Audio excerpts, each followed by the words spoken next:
Hello friends, आप लोगों का स्वागत है हमारे यूट्यूब चैनल पर। तो आज हम देखेंगे कक्षा 7 का महान व्यक्तित्व पाठ 3। पाठ का नाम है राजा भगीरथ। तो देखिए दोस्तों, जैसा कि हम इस पाठ का सारांश देखेंगे, तो चलिए स्टार्ट करते हैं।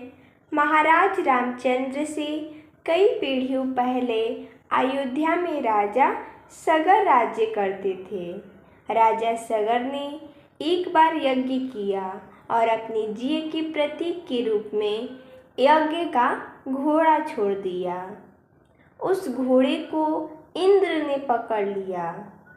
यानी कि महाराज रामचंद्र यानी कि राम जी से पहले अयोध्या में राजा सगर राज्य करते थे।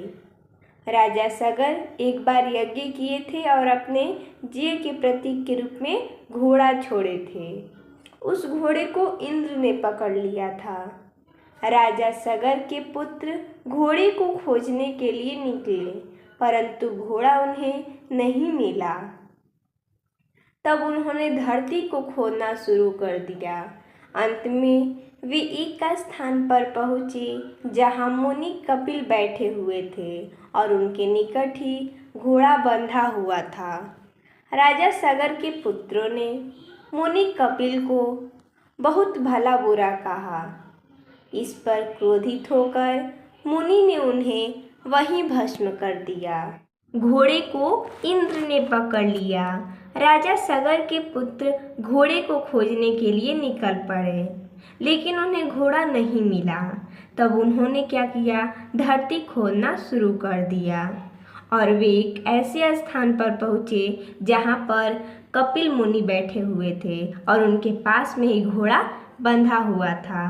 कपिल मुनि तपस्या कर रहे थे। उन्हें ज्ञात नहीं था कि मेरे पास में घोड़ा बंधा हुआ था।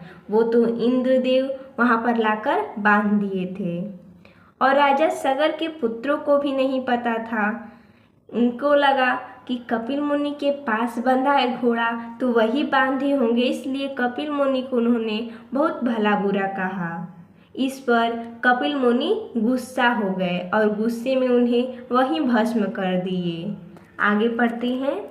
इधर राजा सगर ने बड़ी प्रतीक्षा के बाद भी जब देखा कि उनके पुत्र नहीं लौटे, तब उन्होंने अपने दूसरे पुत्र को भेजा, जो परिश्रम से वहां तक पहुंचा और घोड़े को वापस ले आया। आगे पढ़ते हैं। अब भस्म हुए पुरखों को तारने के लिए गंगा की आवश्यकता थी। यानी कि राजा सगर ने बड़ी प्रतीक्षा की और उनके पुत्रों के वापस न लौटने पर उन्होंने अपने दूसरे पुत्र को भेजा, जो कि बहुत ही परिश्रम से वहां पहुंचा जहां पर घोड़ा था। उसने घोड़े को वापस लेकर आया। लेकिन अब बात थी कि जो पुरखे थे उनकी, यानी कि जो पहले पुत्र थे जो घोड़े लाने गए थे, उनके भस्म को तारे कैसे। तारने के लिए क्या थी, गंगा की आवश्यकता थी। लेकिन गंगा को पृथ्वी पर लाए कौन। अंत में राजा के प्रपौत्र भगीरथ ने गंगा को पृथ्वी पर लाने के लिए कठोर तपस्या की। लंबी और कठोर तपस्या के बाद वह गंगा को पृथ्वी पर लाने में सफल हो गया।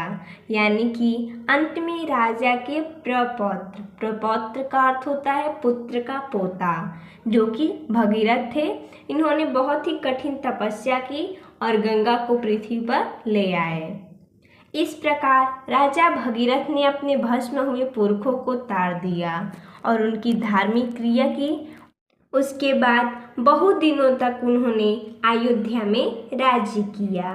तो देखिए दोस्तों, जैसा कि हमने इस पाठ का सारांश देखा, तो मिलते हैं तब तक के लिए धन्यवाद दोस्तों।